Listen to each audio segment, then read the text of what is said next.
No niin, lähdetäänpäs käsittelemään nyt sitten kotimaista kansalliskalaa eli ahventa. Ja tässä meillä on sitten 3 eri työtapaa, millä me käsittelemme tätä.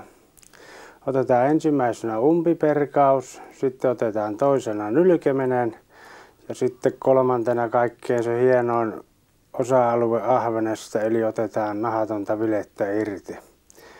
Ja ahveniahan niin kuin nyt tässä näkee, niin ei tarvitse vileointia varten perata.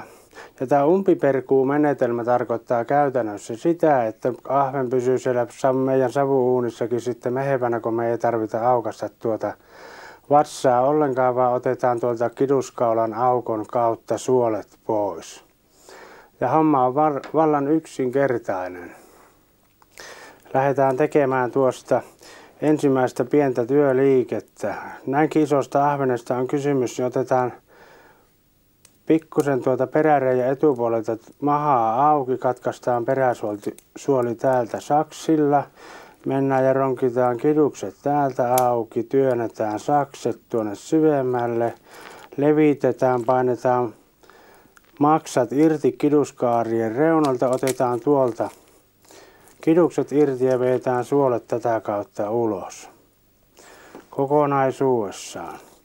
Maksat joskus voi pistää vähän hanttiin tuossa reijän suulla, ja täältä voi vielä sitten varmistaa, että se peräsuoli on varmasti poikki, että tulee kaikki roskat sieltä ulos näin yksinkertaisesti. Ja tämän jälkeen tämä ahven on sitten jo perattu, eikä tarvitse vesien kanssa sen kummemmin huuhtoa. Jos halutaan savustaa, niin pistetään vaikka pariksi tunniksi 10% suolaveteen, niin silloin meillä kaikki aromit ja mehut pysyy tuolla ahvenen sisällä, kun ei pääse savu eikä lämpö tunkeutumaan halkastuja pintoja pitkin. Ja yksinkertainen siisti homma tehdä tällä tavalla tälle ahvenelle perkuutapana.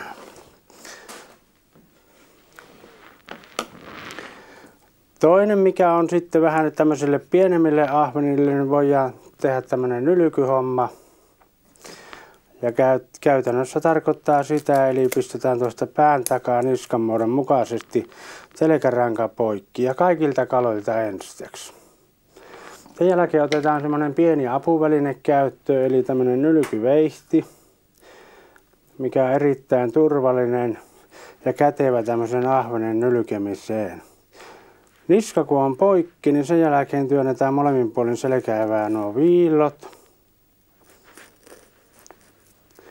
Molemmilta puolilta mahdollisimman läheltä, mitä lähempää me saadaan vietyä nuo viillot tuonne läpi, niin sen vähemmän jää sitten lihaa tuohon selkäruotoon siinä vaiheessa, kun se otetaan sitten irti. Ja vasemmalta puolen tartutaan tällä tartuntapinnalla kiinni tuosta. Painetaan peukalolla vastaan tuonne lihoon ja vedetään noin puoleen väliin. Jätetään sitten saman tien tämä nahka seuraavaa työvaihetta varten jo tuonne taakse. Otetaan oikealta puolelta ja pudotetaan pää alas, niin suolet menee sen pään mukana alakertaan.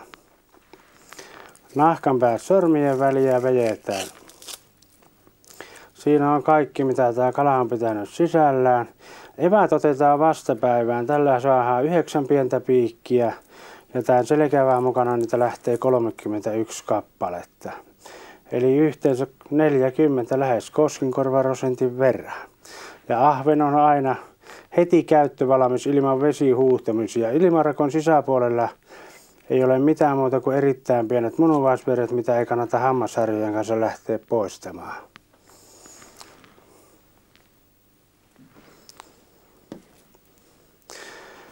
Kolmas ja ehkä se sitten kaikkein suosituin tapa ja ruoanlaittoa ajatellen ainakin, niin olisi varmasti tämä vileointihomma. Ja vileointihommassahan on yksinkertaista se, että raivataan ensin pois sormet leikkuualueilta. Tuossa on semmoinen ote, missä on turvallinen lähteä liikkeelle.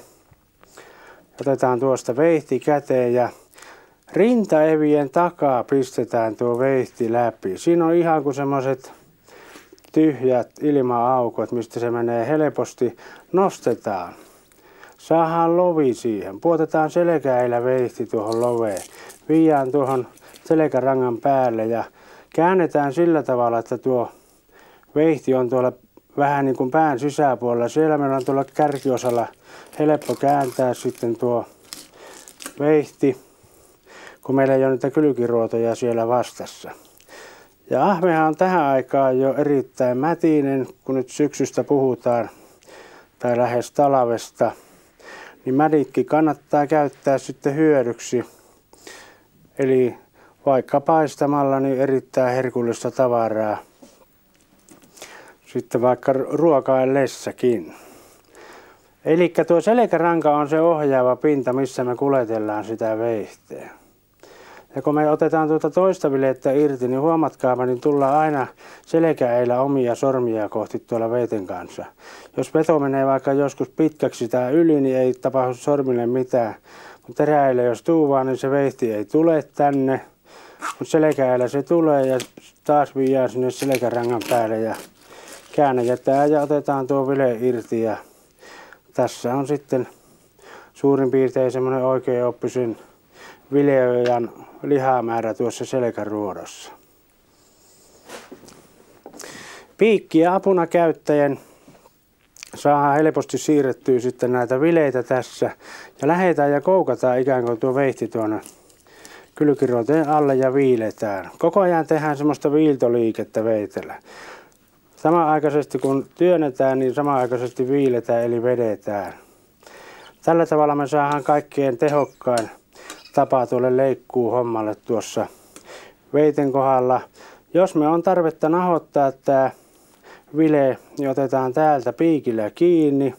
Ja piikkihän ei ole koskaan sitä varten, että me naulataan tuohon lautaan, vaan tällä samanaikaisesti vedetään, kun veitillä viiletään tuo nahka irti.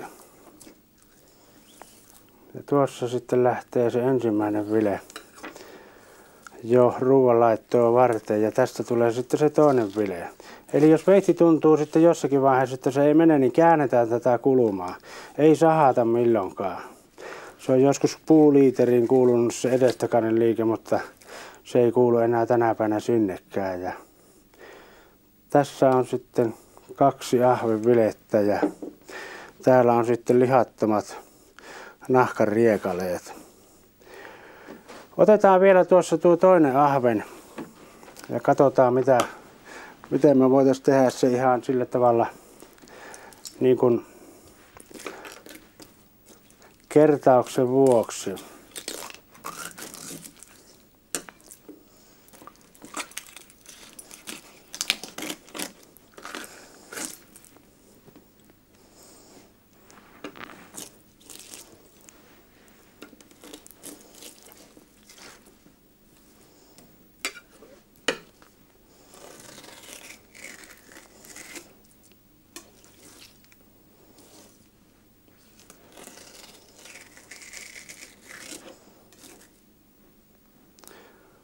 No, siinä meillä nyt on ahvenvileitä jo 1 miehen nälkään asti tehty ja miten helposti me pääsemme sitten nauttimaan siitä ruuasta, mistä olemme aina unta nähnyt, lähes ruodottomista ahvenvileistä. Ahvenvileistähän löytyy vielä ruotoja tuosta keskisaumasta, mutta en lähde niitä ottamaan pois, kun ne saa mieluummin otettua sitten kypsänä, kun murtaa tuosta kohti auki, niin ne on aina tällä selkälihan puolella kiinni ja vetää se veiten kärjellä yhteen ja ottaa sitten nätisti nipussa pois.